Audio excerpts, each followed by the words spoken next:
Hey, it's Anne. Once a month, we pick an episode to make free for everyone. You'll get the whole show, including the Ask Anne Anything segment, which is usually just for paid subscribers. It's a really good one this week, so be excited. Other perks for paid subscribers include discussion threads for each episode, which are really fun and sometimes kind of spicy, and an ad-free experience. So if you want to support the show and always get the full episode, head to culturestudypod.substack.com and become a paid subscriber. And if you're already a paid subscriber, you're going to see this episode twice in your feed. This is just a weird thing that happens with the way that we do this on Substack. The ad-free version will be labeled, and it will come up first, so you will see it first in your feed on your podcast player. Okay, thanks, everyone. Enjoy the show.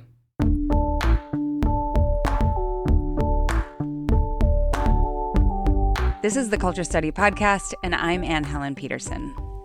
I'm Sophie Gilbert. I'm a staff writer at The Atlantic, and I'm the author of Girl on Girl, How Pop Culture Turned a Generation of Women Against Themselves. In the introduction to Girl on Girl, you talk about 3 cultural events that happened in 1999, when you were 16 and I was, I think, 17, so right around the same time, that seemed to define what it meant to be a woman, especially where we were growing up. Can you talk about those events and what you remember from them? Yeah, there's the first one is obviously Britney Spears on the cover of Rolling Stone. I think she was 17 at the time in a photo shot by David LaChapelle. Everyone will know it when they see it, but it's the photo where she's in a pink and black polka dot bra. One hand she's holding a phone, she's talking on the phone, the other hand she's clutching a Teletubby doll. Just very rich image in so many ways. Yes. A lot of people have since told me that the moment Baby One More Time came out was the moment they saw their childhood as ending. So I've sort of come to see this picture as fraught in lots of ways. But that's one. Another was the release of the movie American Beauty, which I saw in theaters at the time, thought was this incredibly artistic and aesthetic achievement. I was like, oh my gosh, art cinema. Yeah, right? The roses, the bag floating in the wind. I realize now I'm in my 40s, that it's a movie about a middle-aged man's obsessive sexual fixation on his teenage daughter's best friend, which the movie, it does dress up as this like very opulent kind of, like I said, very aesthetic, the rose petals. It really like presents Minu Sivari. I think in the book I describe it as an eroticized floral centerpiece.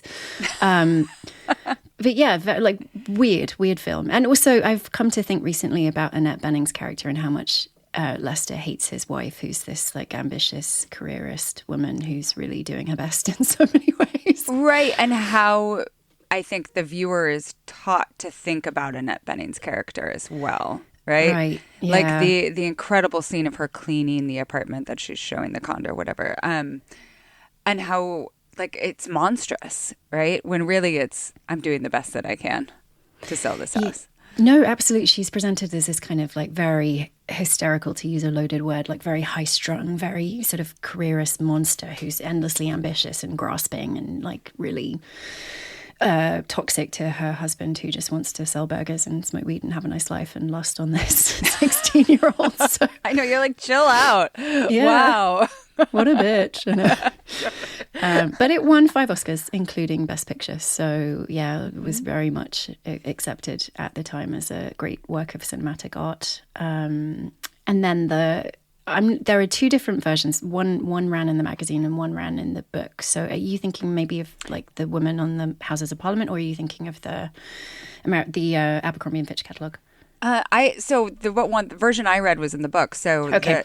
That's so interesting. That was too British. Did they have? Yeah, they had you change it. Well, and that is interesting too, because I think it's an important cultural touchstone for you. I had never heard of it, which that's stupid that I hadn't never heard of that. But it's part of this larger like phalanx of things that are going on at the moment. Yeah, so I grew up in the UK, and I grew up watching children's television, as children are wont to do. And there was a presenter called Gail Porter, who I think was a few years older than me, who was like very bubbly, very sweet Scottish. I'd kind of grown up watching her, and she, I think, was trying to make the transition into a grown-up career, as lots of Disney stars do in the US. And one of the things that she did to kind of facilitate this transition was to pose naked for a men's magazine. It was called For Him magazine in the UK. And it wasn't a very graphic picture. I think she was turned away from the camera. You could see her butt. You couldn't see much else, but it was clear that she was naked. And the magazine, without her knowledge or consent, projected a 50-foot version of the picture onto the Houses of Parliament, which is obviously where our government sits in London. And it was seen as this very hilarious stunt, I think, in the media. She, I think, was devastated by it.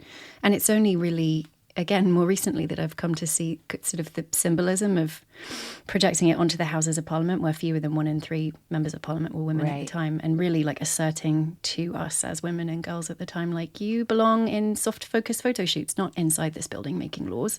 Yeah. And then the version in the excerpt that ran it ran in the Atlantic, right? Yeah. Nepotism. No, that's one of the perks of writing a book and working at a magazine is that your excerpt gets to run there. That's true. But that included an Abercrombie and Fitch ad, or just the general. What was it in there?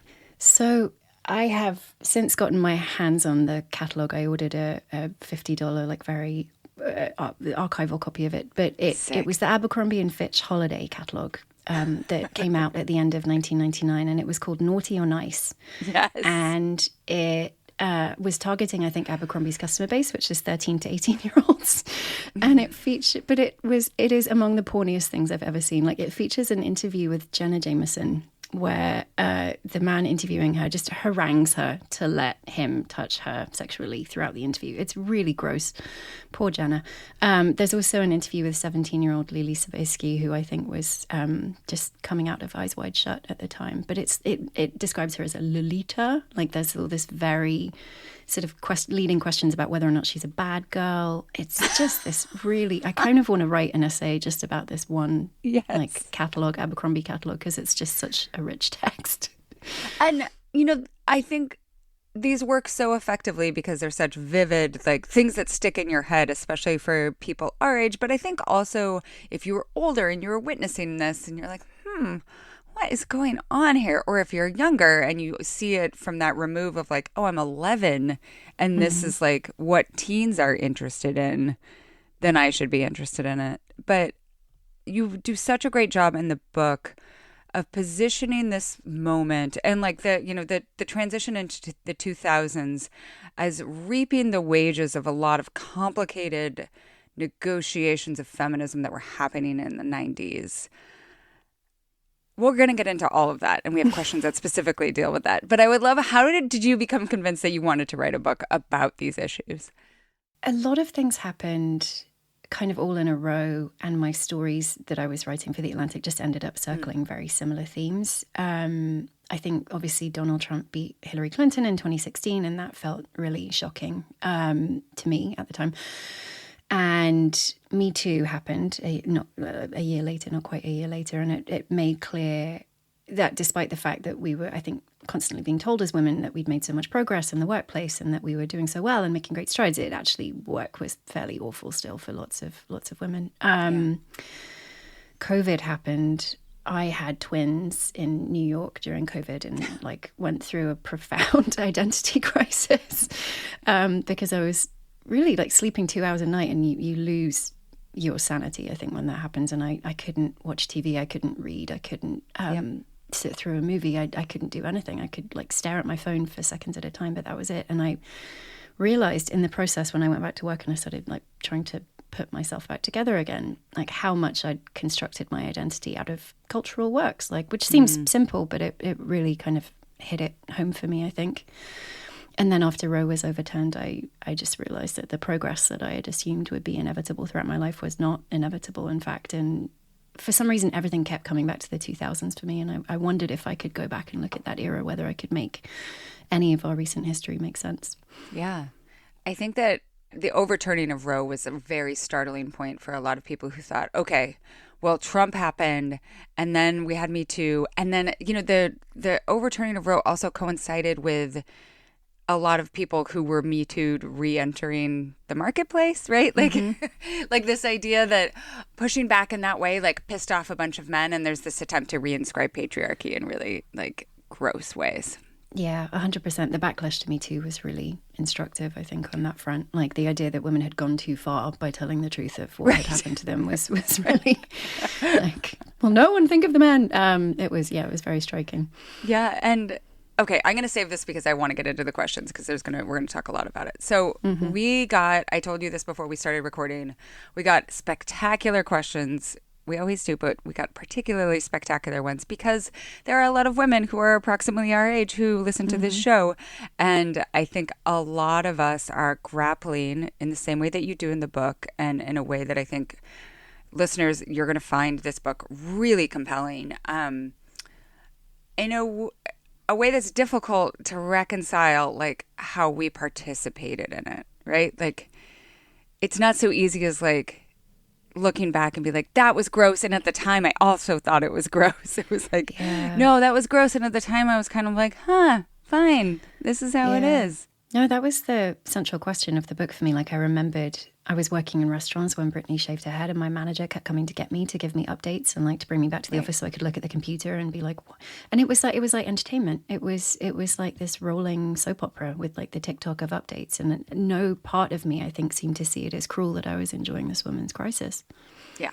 No, I just like manically refreshing Perez Hilton to see what was happening. Like I was studying it in quotes, right? Like, because at that time I was doing my master's and writing my thesis on celebrity gossip. But at the same time, I was like, this was a person. And I think grappling with that participation is important, but also difficult. Yeah. So let's start with our first question. This comes from Leah, and it will help us do a little bit of historical scene setting. So maybe it's because I'm a little old for this time period. I am the very eldest of millennials here. But for me, it's hard to separate the representation of women in the pop culture of the 2000s from the gender politics of the 1990s. As a woman who turned 18 in 1999, I spent my teenage years watching women and feminism become a punchline again and again. Anita Hill, Monica Lewinsky, it's a very long list. So at the turn of the millennium, I wasn't yet radicalized. That came later. And I was pretty bought in on the message that women had it pretty good and that we should be glad for what we had and just be chill. And it's hard not to think that that kind of attitude set the stage for a lot of what followed in terms of the representation of women in pop culture. So I guess my question is, what is the through line between the gender politics of the 1990s and all its failings and the portrayals of and attitudes towards women in the pop culture of the 2000s? I think that Leah just like set the prompt for your book. Like it's literally like, this is everything. This is all of it. I mean, it was supposed to be a book about the 2000s, and then in all the research I did, everything that was crucial to the period happened in the 90s. Like exactly. It was just the decade that made sense to me. First of all, because we were dealing with like the cultural anxiety about sex, I think, that came from AIDS, from this real health crisis, this very like real, like, profound crisis that I think made people feel very strange about sex and sexuality in lots of different ways. And but also because the 90s were the decade where you had the shift from third wave feminism that was manifesting in the beginning, and the Riot Girl movement and the activism of Anita Hill, as Leah said, and the Year of the Woman, and all, like, women running for office in record numbers, and like lots of feminist sitcoms I remember from growing up, because I was raised by a single mother, and I remember watching like Grace Under Fire and all these great sitcoms about like tough single women raising their kids. Kate and Allie was another one. Or even like Roseanne, right? Like Roseanne is a show that is fun. Like, it is a show about not taking shit from other people. Totally. But then by the end of the decade, you had this shift towards Britney and Christina and like super hypersexualized like teenage girls. And I wanted to know the through line really from like Riot Girl to that movement. And so what was interesting, and it was kind of devastating to me personally because I was a huge fan, was the gateway, I think, was the Spice Girls. Because they really embodied post-feminism in so many ways. Post-feminism is a little bit tricky to understand because there wasn't really anyone waving the flag for it. I don't think it has like totally. Like, that's what I used to always tell my students. It's not like people were like, I'm a post-feminist. Yeah. But we should define it, because I think that it is one of those words that gets thrown around and is not always well understood. But like you said, that's in part because it is difficult to define. Yeah. I mean, I've come to see it sort of less as an ideology than as a trend in media to sell things to people. And what it did was to tell women over and over, like, feminism is no longer necessary. It's achieved everything it ever will. Women are free now. They're doing great. You're making money. Go out and buy anything you want. Sleep with anyone you want. Wear anything you want. Like, we won't be scolding like those boring second wavers. Like, basically, girls, go live it up. Like, I think a good post-feminist TV show is Sex and the City. Bridget Jones, Ally McBeal, or also post-feminist icons. I think that they are, like, to me, they are quintessentially post-feminist. The first time I became acquainted with the term was my first semester of graduate school, when I was trying to figure out the star image of Julia Roberts. And I encountered all of this feminist, like actual feminist, second wave and third wave feminist scholarship on Pretty Woman specifically, which became this, like, within academic scholarship at the time, became this, like, how do we define post-feminism? It's by talking about Pretty Woman. And, like, none of the capitalist norms have quite yet crystallized in the way that you see in, say, Sex and the City. But you do have, like, the shopping scene, which everyone remembers, right? And it's just like, sex is good as long as you're honest about it, right? And shopping is intertwined with this understanding. Shopping and wealth and, like, and consumption just broadly, like, helps you become a princess who gets a fairy tale at the end.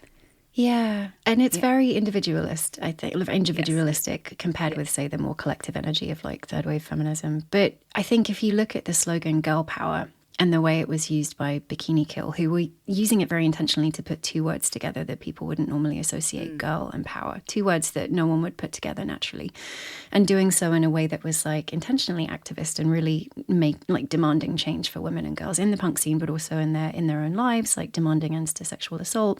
It was this very creative, very energetic, very activist movement.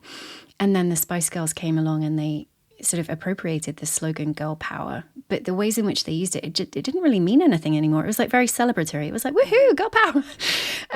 And the energy of it, I think, and the intention was lost. And that, to me, really seemed to symbolize, like, the shift from third wave feminism to post-feminism, and this shift from this, like, intentional movement to a much more sort of celebratory and passive one. And also, I think a lot of things that are happening with post-feminism share resemblance with postmodernism, in that it's this obsession with surfaces. Like, there's a hollowing out of any sort of, like, larger meaning underneath. So, like you said, like, Spice Girls is about girl power, but it's actually about a set of outfits and people, like, having names for which one that they are, right? Yeah. Like, identifying with one of the characters, like Sporty Spice because she wears warm-up pants. Like, that to me... And that is somehow empowering, or just, like, equating visibility with power as well. Yeah, that was the thing that the rest of the 2000s would really be about, like the power of what visibility could mean for women. And money, of course, was really important, because what I found out in my research was that the Spice Girls in their first year and a half as a band made $500 million worth of branding and marketing deals. Wow. And people realized, like, how much money teenage girls had as a demographic, like, because they had babysitting jobs and they didn't have mortgages. So it's like they had all this money to spend at the mall. And once people in charge of brands figured that out, it was really the death knell, I think, for the angry women of rock. And it was the beginning of this shift towards pop stars who would do the Pepsi commercials and who could sell lipstick to 16-year-olds. Like, that was such a significant shift. I have such a curious relationship with Britney or Christina or Mandy Moore, Jessica Simpson, all of those women from that period, because at the time, I appreciated that they were what popular was, right? Mm-hmm. But I didn't particularly like them. I didn't feel affinity with them. And I think that like created this interesting relationship where there is a norm that you aspire to, but you also kind of have resentment for. Totally. Yeah. They felt so much like the popular girls who I would never be one of or be accepted as part of their clique. Like, so shiny, so charismatic in lots of ways and so thrilling, but so not the kind of person you really empathize with or can imagine yourself being in their outfits even. But that's such an interesting point too, like the way that immediately the dynamic sets up like an element of resentment and envy. Yeah, that also reminds me of one of my favorite scholars of post-feminism, Angela McRobbie, introduced me to the concept of romantic individualism, which you see in a lot of the post-feminist films of like the 90s and the 2000s, which is that like women in these films, they have to compete against one another for a guy, right? Like that you are always competing with other women. And this also reminds me of general feminist writing about like how this obsession with talking shit about other women, not just gossip, but like always comparing yourself, always competing, that distracts us from larger feminist goals, right? That it's like very clever on the part of the patriarchy to obsess us with this. 100%. I mean, if we're constantly thinking about all the ways in which we ourselves do not measure up to this impossible goal, and then like comparing other women to ourselves in the process, like we're thinking, we get so drawn inward that we're not looking outward to think about what we actually need, what we actually want to change. No, I think about like the movie Bride Wars, where it's like, yes, they're not even competing for a man, they're competing for, I don't know, like a wedding venue. I don't remember. It's been a long time. And they hate each other, right? But they're best friends. Yes. I know. It's a terrible concept.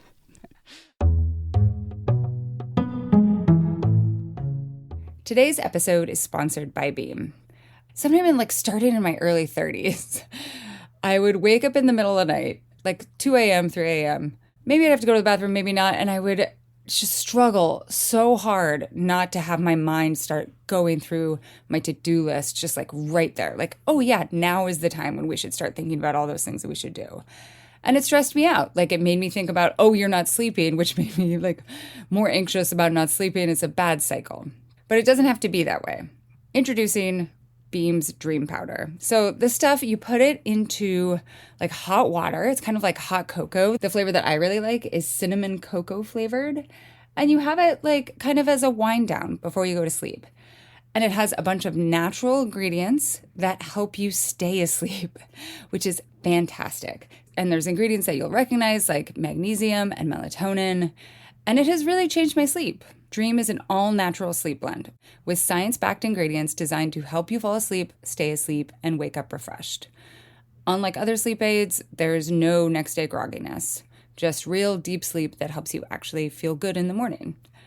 Now, I still wake up in the middle of the night because my dog is sometimes walking over me, but that's very different than waking up in the middle of the night because you're tossing and turning. So with Dream, you wake up actually refreshed, not groggy, not still exhausted, just ready to take on all of those things on your to-do list that you shouldn't be thinking about in the middle of the night.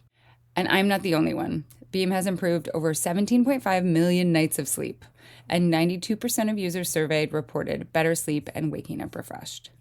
And right now, for a limited time, Beam is giving my listeners their best offer yet, up to 40% off. You can try their best-selling Dream Powder and get up to 40% off for a limited time. Go to shopbeam.com/culture and use the code CULTURE at checkout. That's shopbeam.com/culture and use code CULTURE for up to 40% off. The Culture Study podcast is sponsored by ZBiotics Sugar to Fiber. So you've heard us rave about the ZBiotics pre-alcohol probiotic drink. I love it because even when I consume a small amount of alcohol, I feel it in the morning these days. But the team has also released this new product that helps you get more fiber into your diet without necessarily changing what you eat. Fiber diversity supports a balanced gut biome, yet only 5% of Americans get enough fiber in their diet. So if you're like me, that's because it is a lot of work to cook stuff with fiber in it all the time.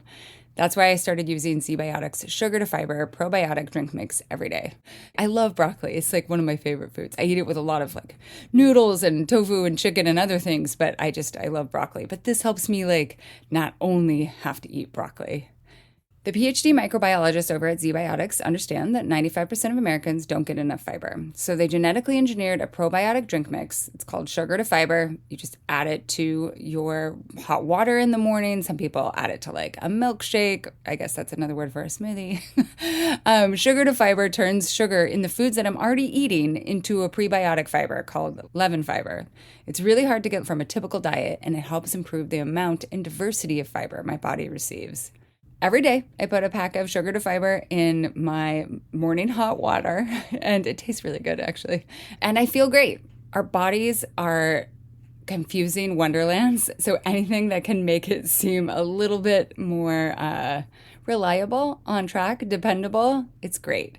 That's why I like ZBiotic Sugar to Fiber as a part of my daily routine this summer. It's an easy change to make, and it helps ensure that I'm getting the diversity of fiber that my body needs. So you can go to zbiotics.com/culturestudy and use Culture Study at checkout for 15% off any first-time orders of ZBiotics probiotics. ZBiotics has a 100% money-back guarantee, so if you're unsatisfied for any reason, they will refund your money, no questions asked. Thank you, ZBiotics, for sponsoring this episode.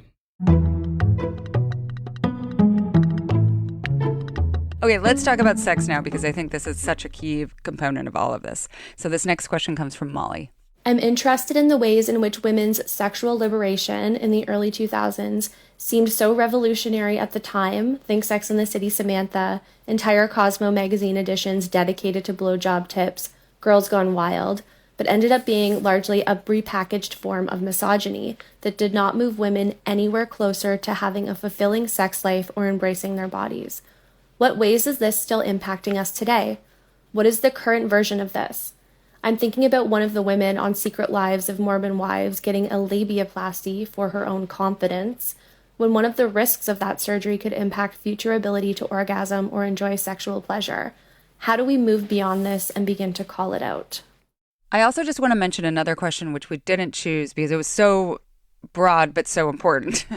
And that this person asked, like, I feel like all we talked about was virginity in these pop stars in the late 90s in particular. And then we stopped talking about that. And I think that it's almost like it just feeds into this very classic virgin whore dichotomy, right? Where it's either like you either should be a virgin or like you should be obsessed with giving blowjobs. Yeah, or both. I think the trap that pop stars fell Yes. into was like they were expected to look like porn stars but wear purity rings on their fingers and like perform sex but not actually have sex, like be sexy but not be sexual. And that, I think, is exactly the trap of this dynamic for all of us. It was so, culture was so sexualized, but it was, for women, I think, so much more of a performance of sex. Like, I think the influence of porn was really important too, because it was suddenly this medium that was huge thanks to the internet. And we were all so aware of the ways in which people might see us, like, as sexual objects, and the ways in which, like, we might be watched having sex, even if, like, we're not really being filmed. Which, right. And sex tapes too, which were everywhere at that time. And you talk in the book a little bit about like how voyeurism and how showed up all over the place, like in all of these music videos. When you started listing them, I was like, oh my God, it's so real. And one from 1999 or maybe 98 that I remember so vividly is Jennifer Lopez's If You Had My Love, where the whole premise is like someone's videotaping her like in a weird house. I don't know. Yeah. No, that music video is really... When I watched it, I was like, oh my God, because it seemed to predict so much. It seemed to predict like OnlyFans in a way, but it also predicted reality television, because I think that video came out like a year before the Survivor finale was watched by 50 million people. But it very much seemed to anticipate like this new media landscape where we could watch our celebrities all the time. We could even like interact with them. We could sort of in some ways pay them to do things. It was this like very, very prescient video in lots of ways. But I think the thing that struck me so much about like the performance of sex during this era was it was all for men. It was all serving male gratification, male desire, male pleasure. And there was so much of this element of it that I think really alienated us from the question of what we as women wanted, what we desired. Like, because none of that mattered. It was all about performance. It was all about surface level, like looking the right way and doing the right moves and dancing the right way. And it was just very, I think, divorced from the question of what sex should actually be for. It's so easy to teach the male gaze when you're looking at media from this period, and like that the classic phrase that like men watch and women watch themselves being watched. Yeah. Like it's just all over the place, but I don't think that like you can theoretically understand, oh, this is how it works, but not necessarily grapple with like, when that happens, you understand yourself as a subject of that gaze at all times and you're always performing for it instead of understanding like, what do I like, right? What do I like looking like? What do I like dressing like? Yeah. And I think a lot of women around our age are currently grappling with figuring that out, right? Like letting go of some of those norms, even though it's been 20 years since we've internalized them. They don't go away. 100%. Or even like the question of what do I actually enjoy during sex? There was all this anxiety about like, what if I don't do this? Or what if I don't like please him by doing this? Or like, what if like he thinks this about this? Or, and it, so little of it was actually like, what do I want? What do I need? Right. What turns me on? It was just this very kind of almost disassociation, I think. Yes. Yeah. No, and even like I think about those, what was always on the cover of Cosmo was always about like how to please your man, 8 tips for this. Like it wasn't like how to figure out this on your own body, like how to experiment, like who do you even like dudes? Like those sorts of questions. Yeah, no, 100%. It was like such a sexualized environment, but none of it was really about pleasure, I think, or certainly not for women. And it was interesting to me when in the later chapters I was able to see like something like the TV show Girls, how much it was grappling with that tension in interesting ways that I hadn't been able to process at the time. Right. And like I think part of the reason people were sometimes troubled by that show is that it showed a much darker reality of what happens, right? Yeah. And gosh, I'm just remembering this now. At that time, I was not yet writing publicly, like for the internet yet. I was just kind of blogging. I wrote about Girls and a couple other shows under this rubric of like post-feminist dystopia, where all of these shows are depicting what it means to actually like live out post-feminism. That's exactly right. That's like exactly what it does. That it is so unlike Sex and the City, where it's like it's glamorous, these shows were like, oh, like this sucks. New York is horrifying. Like you might eat the pizza that spin on the ground, and this guy will probably try to choke you during sex. Yeah. Yes, but I also think like another example of the shows that do that really well is Fleabag, because she knows she's supposed to be this like lingerie wearing girl boss running a corporation, but she does not, like it does not fit her at all. And I think she struggles so much with like the mandates of post-feminism. Okay, we're going to talk about something I love to talk about, which is the cool girl. This next question comes from Marin.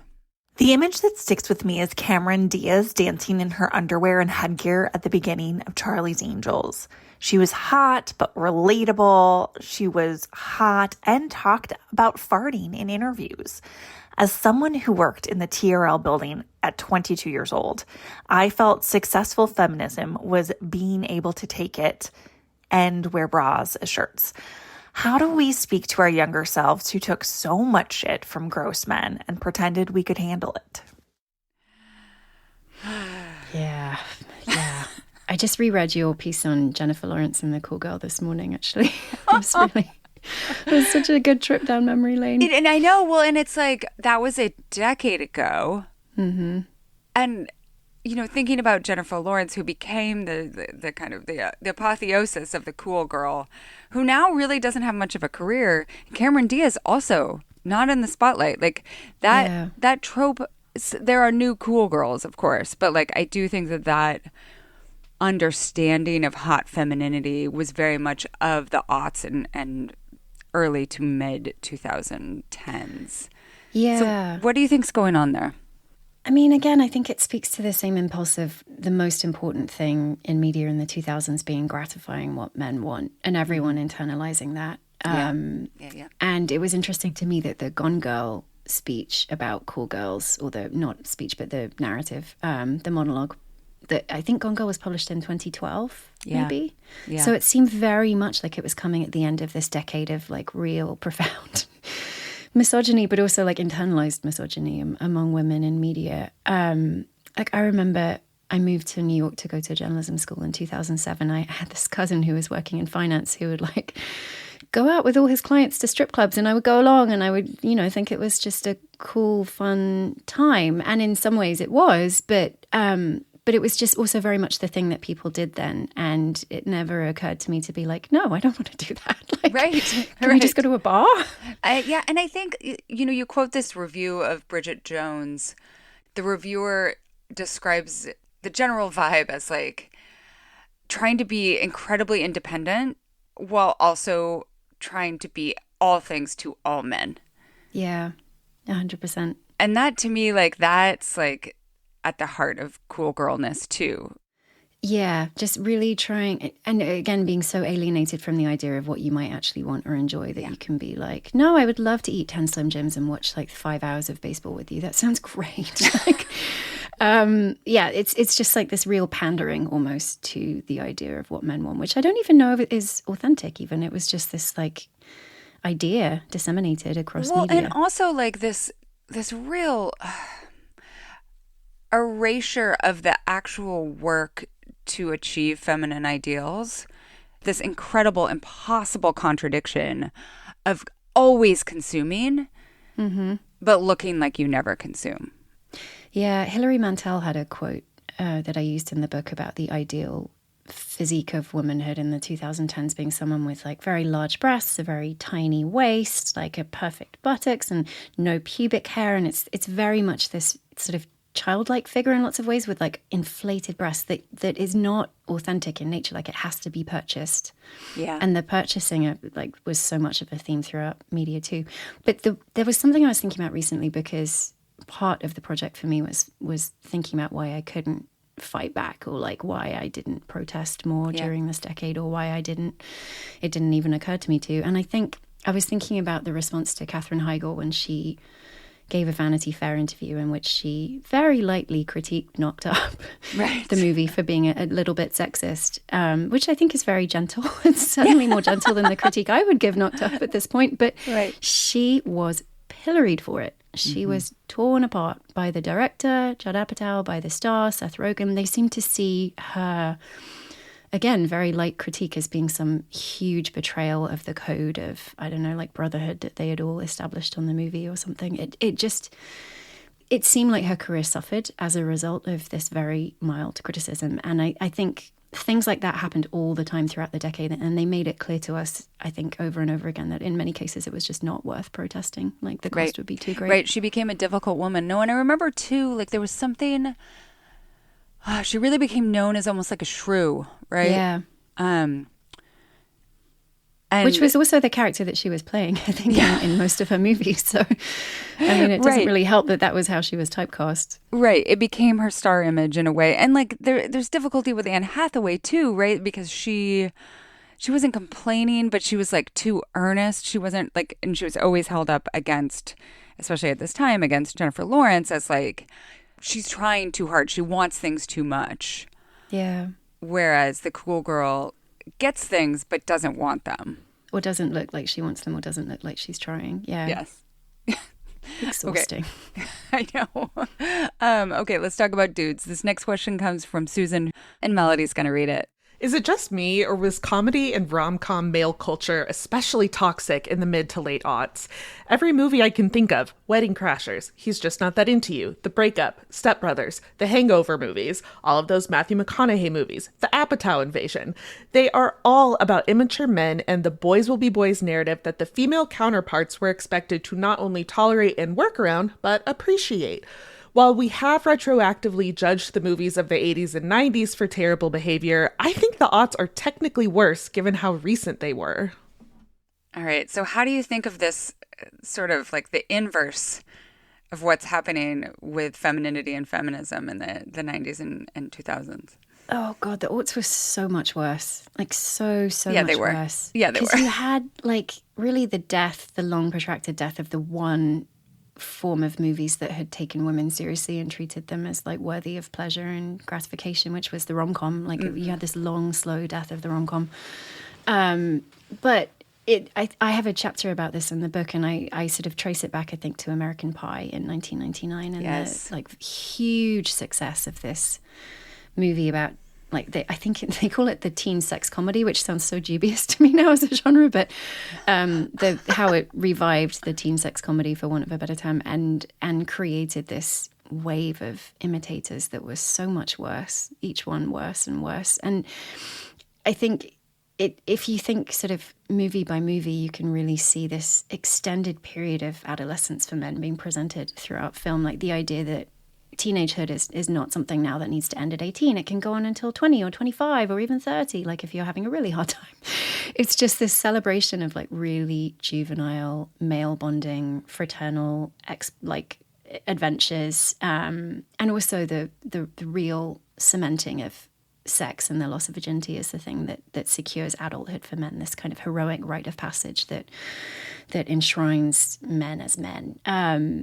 And yeah, there were some really ugly imitators of American Pie. I think the one that I hate the most is called Date Movie. I don't know if you've seen it. But Yes. Alison Hannigan, from obviously the American Pie franchise, from Buffy, plays... It's the most fat-phobic movie I've ever seen in my life. She plays a sort of Bridget Jones knockoff, who in the movie is depicted, I think, as being 389 pounds. In the beginning, she wears a fat suit.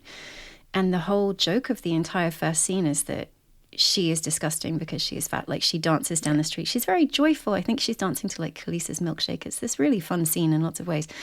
But people are so disgusted by the spectacle of her dancing. Like, one construction worker, after she flashes him, shoots himself in the head with a nail gun. Like, it's this real ugly, ugly expression of misogyny and disgust towards women that was present in so many of those movies. Like, I'm thinking about the Scary Movie scene where Anna Faris's character, before this guy can have sex with her, he has to like get a hedge trimmer to get rid of her pubic hair.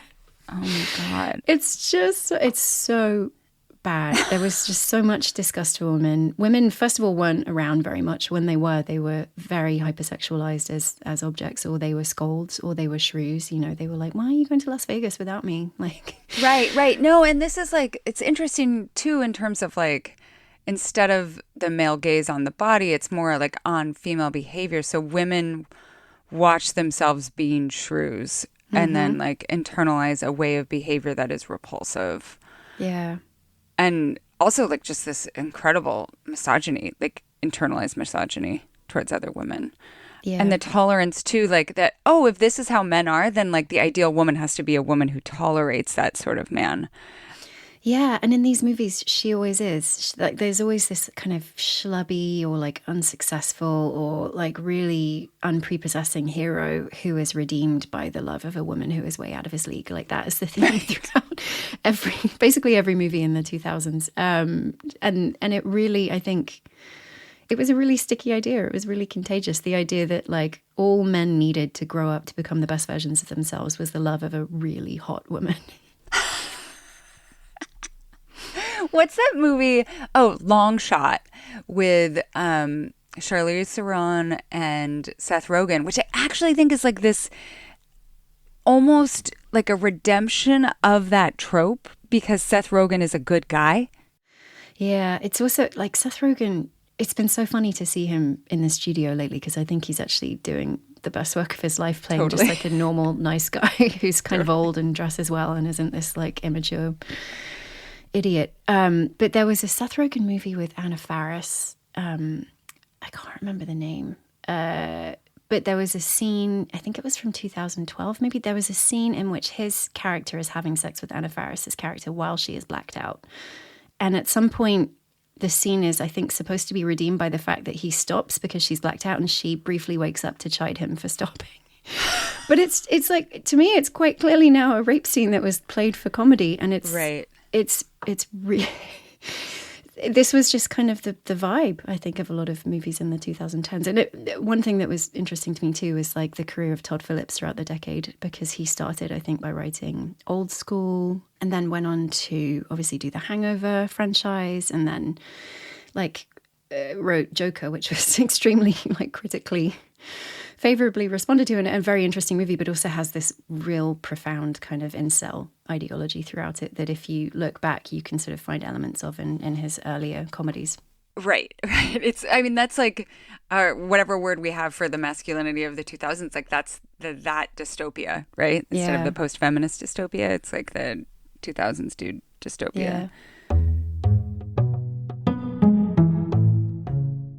Today's episode is sponsored by ZocDoc. Have you ever gone to the dentist and they're just like mean about whatever thing is going on in your mouth? You're like, it feels like punishment to go to the dentist. Can I just tell you, it doesn't have to be that way for many reasons.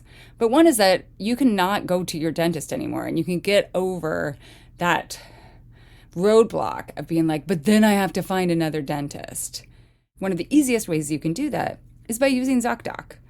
You don't have to settle anymore to find the right medical practitioner, whether that's a dentist or a doctor, a specialist, whatever. ZocDoc is a free app and website where you can search and compare high-quality in-network doctors and click to instantly book an appointment.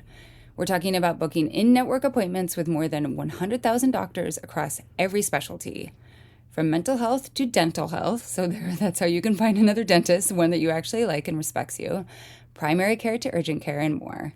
You can filter for doctors who take your insurance, dentists who take your insurance as well, are located nearby, are a good fit for any medical need you may have, and are highly rated by verified patients. Once you find the right doctor or dentist, you can see their actual appointment openings, choose a time slot that works for you, and click to instantly book a visit. Appointments made through ZocDoc also happen fast, typically within just 24 to 72 hours of booking. You can even score same-day appointments. So stop putting off those doctor's appointments, or stop putting off finding a new dentist, or just finding a time to go see your current dentist, and go to ZocDoc.com/culture to find and instantly book a top-rated doctor or dentist today. That's ZocDoc.com/culture. ZocDoc.com/culture. Okay, next question comes from Erin. Big pivot. As a closeted queer girl in the early 2000s, I'm still struck by what seemed to me as someone growing up in a liberal yet also socially conservative city, the total dearth of queer women in pop culture, politics, or ideology. This absence, along with the era's really horrible and very vocal homophobia against queer men, is such a strange combination when I look back on it. Was this just my experience, or was there a secret place for queer women's culture I was missing out on because I didn't even know where to start looking? Yeah, this was a struggle for me because I did not want my book to be as heteronormative as it ended up being, but there was not really any visibility for queer culture during this period for women. It was, I've been thinking about this a lot. I mean, obviously the L Word was, I think, the one show that was dealing with lesbianism. You had, I think, the Willow and Tara arc on Buffy, which was quite well done, I think, compared with some other products. I feel like there was more visibility in some ways in the 90s. Yeah. And part of that, too, was the prominence and, like, public presence of Lilith Fair-oriented women just broadly, or, like, I don't know, like, Katie Lang was on the cover of Entertainment Weekly, the very first issue of Entertainment Weekly. Like, Melissa Etheridge was everywhere. Yeah.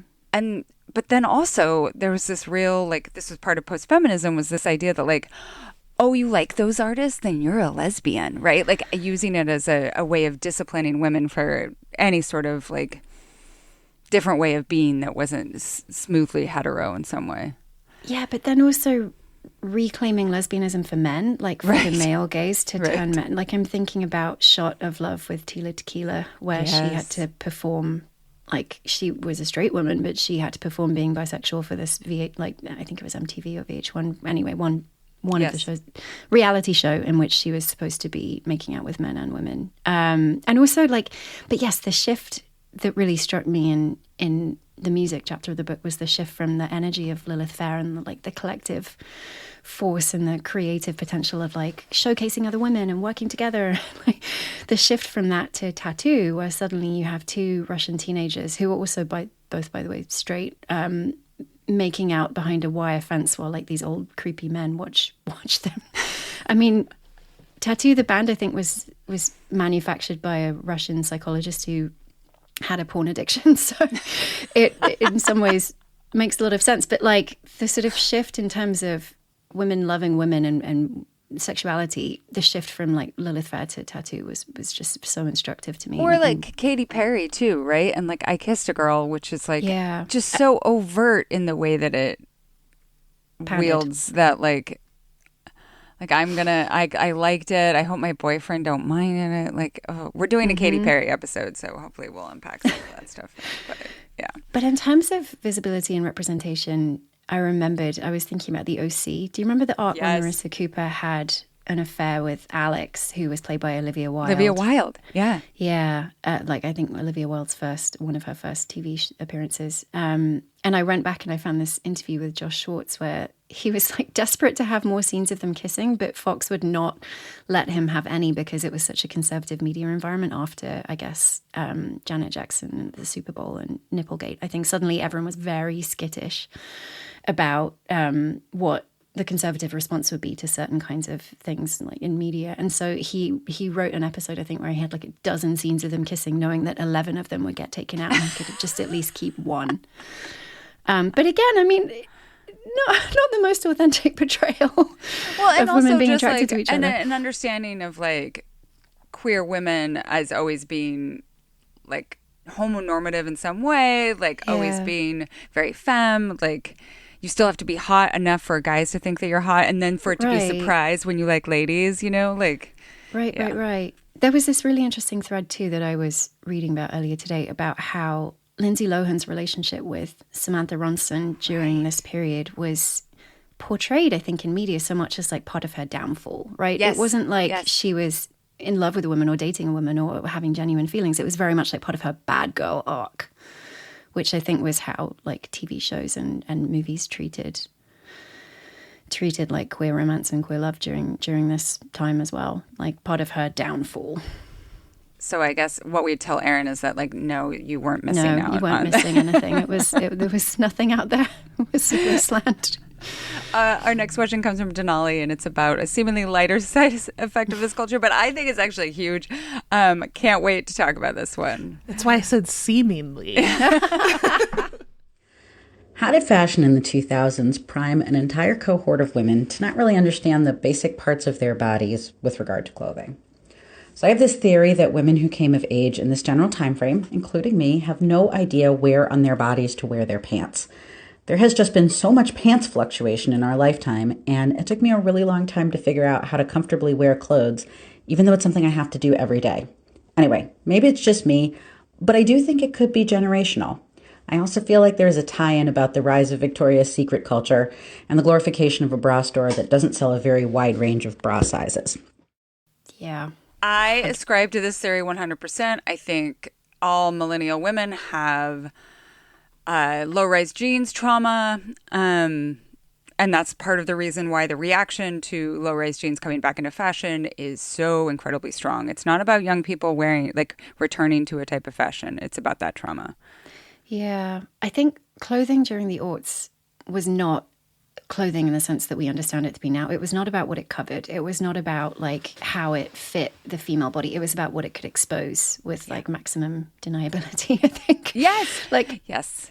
Like the whale tail, the like your thong peeking out from the top of your low-rise jeans. Like, oops, that's just showing, right? Yeah. Or like I remember wearing handkerchief tops, which were like these tiny triangles of fabric that you would tie at the back with a loop, and and they would obviously like fall down all the time.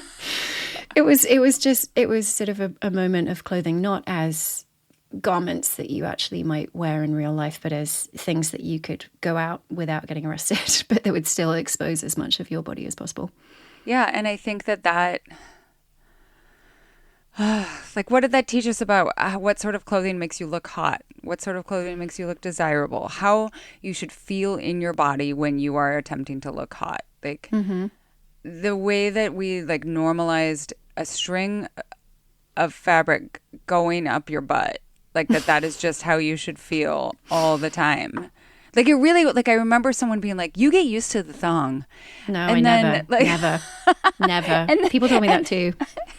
And then just keep wearing it, right? You're just like, oh, there's still just like underwear bunched in my butt crack. It's just there always.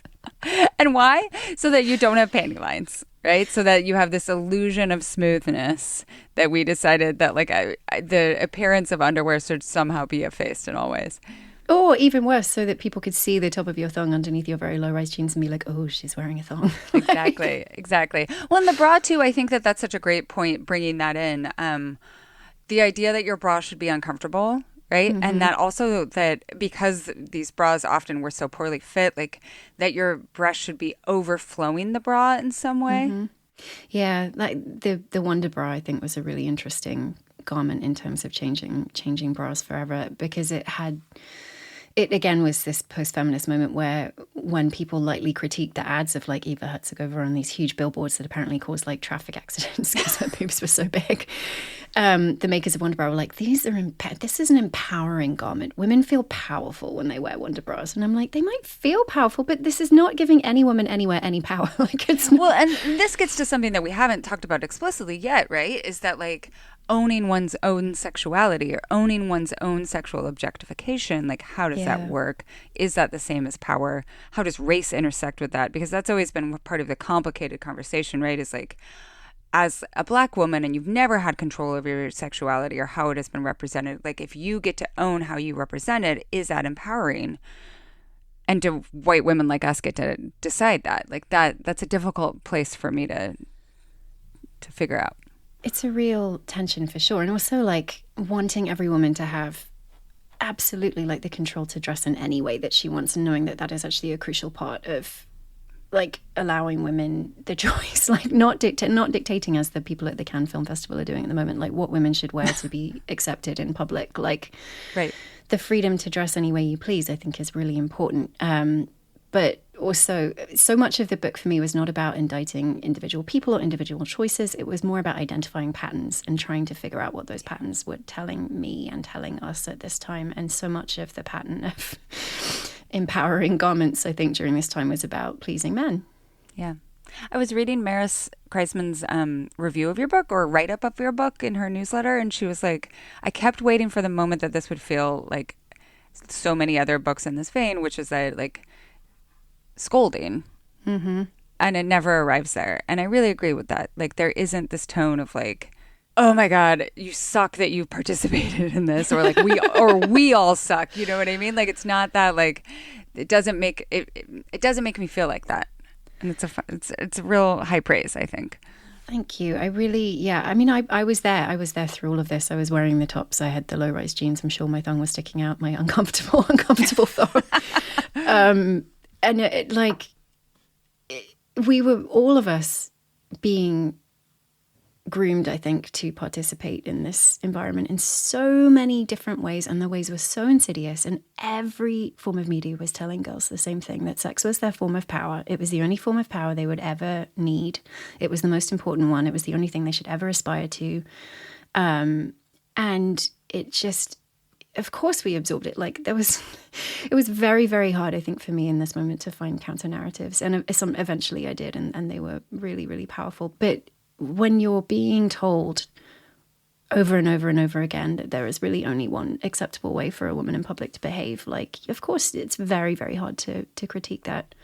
Yeah. Okay, this last question is going to count as our bonus segment that would normally only be for paid subscribers. Everyone's getting it today, so if you want to be sure to always get the full episode and an ad-free experience, head to culturestudypod.substack.com and become a paid subscriber. This question is going to take everything that we've talked about today and have us look forward, like, what now? Love it. This comes from Charlie. I want to preface everything by just making it really clear, I do not want this to sound misogynistic or anti-bimbo. I am a huge fan of the bimbos. As a millennial, kind of in the square in the middle of the demographic, I found my formative definitions of femininity to be very influenced by the Britney Paris Lindsay photo, the aesthetics of MTV's Next and Room Raiders and early ANTM, and even Girls Gone Wild a little bit. It all fits into an archetype that I think of as the hot virgin baby slut. And if I'm not careful, it kind of pushes me into this, again, early aughts, very not like other girls type of thinking that I don't love. But the hot virgin baby slut got me really early, and it infected a lot of the ways that I perform femininity in public, even after decades of reading too much gender theory and realizing slowly that not only am I a person that the early aughts would not think is a hot girl, but that also that's pretty cool. I'm fine with that. But the hot virgin baby slut persists. It comes out in gendered context, obviously. So, like, how do we perform being a hot virgin baby slut for the male gaze? But also how I perform having fun, struggling, having a hard time, being drunk, for example, being in public, period. Any type of really heightened emotion gets filtered through the hot, slutty, virgin baby prism if I'm not really careful about it. And as a mid-30s chick, I kind of would love to unlearn that. So what do y'all have to advise me about that? Charlie, I love your question. I'm doing it every day. How do you feel about this, Sophie? Well, I think it really helps getting older because I'm like, do you know what makes me feel sexy now? A low heel. Like a low heel and a wide leg trouser. I'm like, oh, yes. Like you just find all these modes of dressing that are like, I'm aging into my 40s, like my 40s power dressing. No, I'm being glib. I found it really interesting lately to see the ways in which pop stars of our current generation are like subverting, I think, the performance of the hot virgin baby slut. Like Chapel Roan, I think, is doing it really, really well because her music is so sexual. It's so explicit. It's so thrilling, but it's not about men at all. It reminds me of kind of Madonna in the ways in which it's all about her desires, the ways in which she wants to self-present. The almost absurdity of it, I think, is really interesting. Mm-hmm. Sabrina Carpenter has come up a lot while I was on book tour.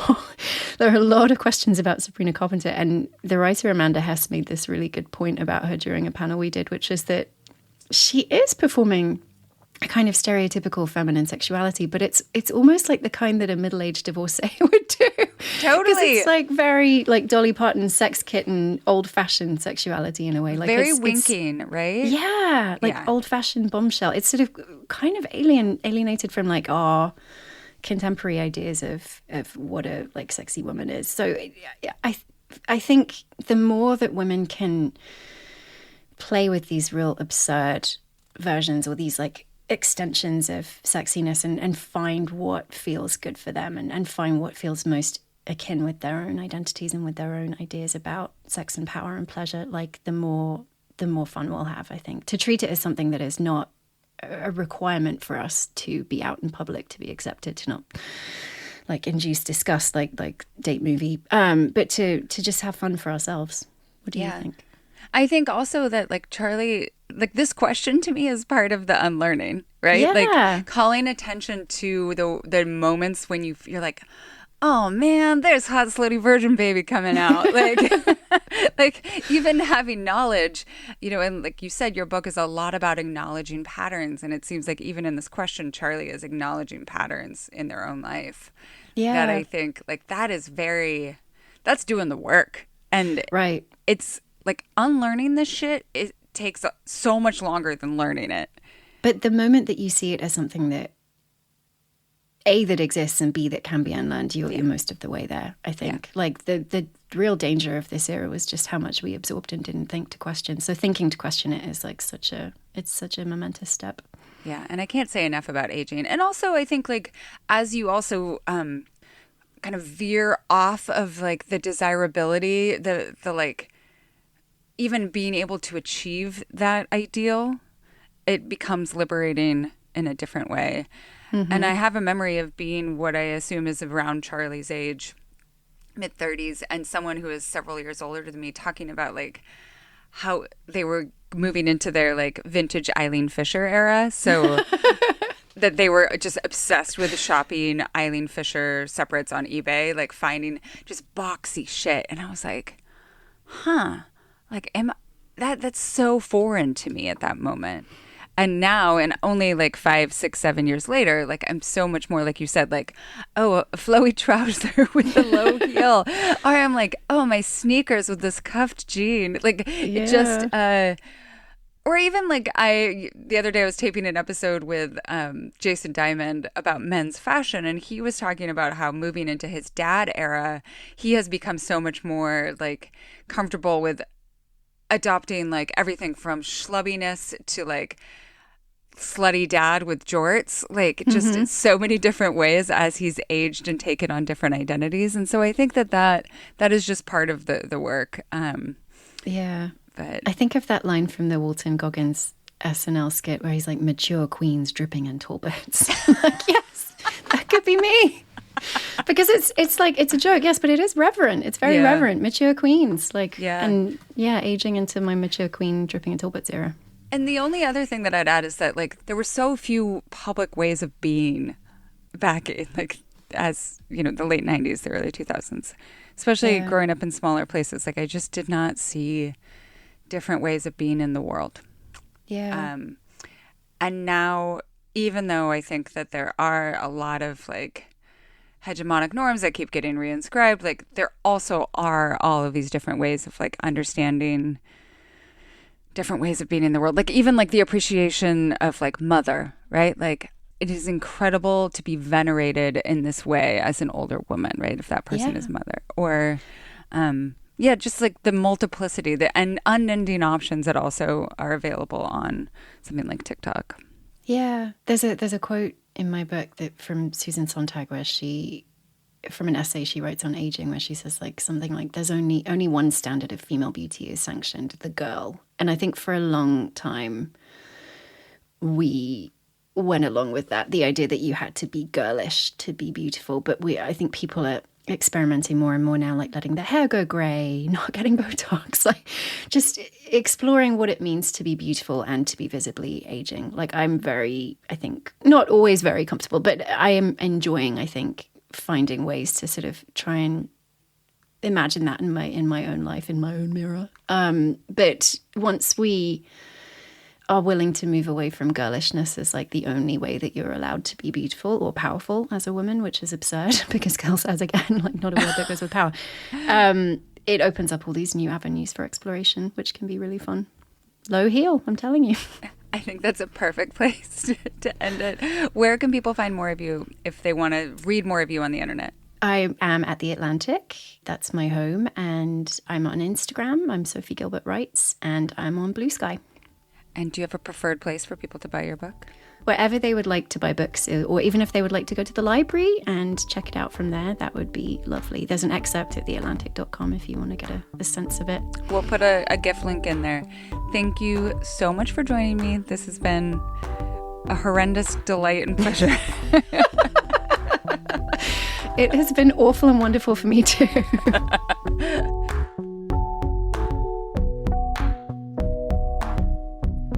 Thanks for listening to the Culture Study Podcast. Be sure to subscribe wherever you get your podcasts because I promise we have so many great episodes in the works and you do not want to miss any of them. A heads up on two of them. We're going to record an episode on Evangelical Church Camp culture with Kara Meredith. This is something that Melody and I both have a lot of experience in, so it's going to be great and traumatic.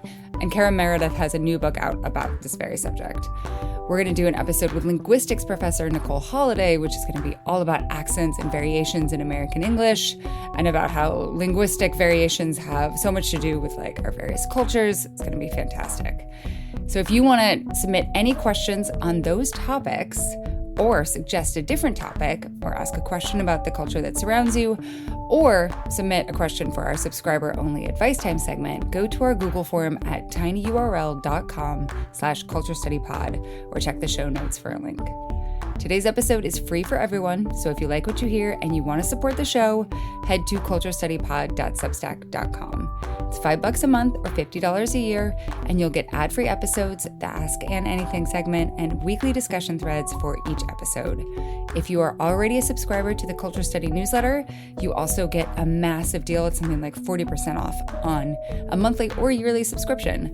The link to that, which will only be visible to people who are already subscribers to the Culture Study newsletter, is in the show notes for today's episode.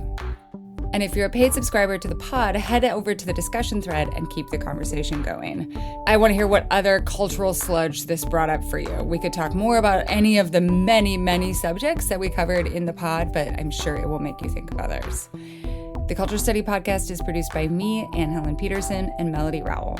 Our music is by Poddington Bear. You can find me on Instagram at Anne Helen Peterson, Melody at Melodious47, and the show at Culture Study Pod.